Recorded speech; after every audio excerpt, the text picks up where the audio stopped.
The minority caucus is particularly concerned that these delays may be deliberate for the primary purpose of avoiding further embarrassment to government. It is our hope that the delays are not intended to cover up for the malfeasance, as I've indicated earlier, because this year is an election year, and therefore a damning report will mirror the performance of government and non-prudent public financial management.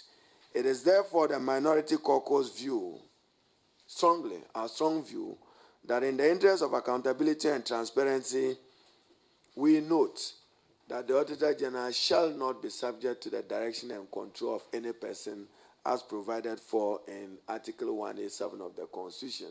Therefore, we do not have the power or mandate to direct or call on him.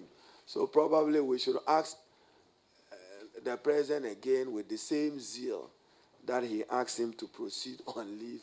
Maybe with the same zeal, he should ask him to do what is constitutionally appropriate and right, even though we do not think that that is the right thing to do.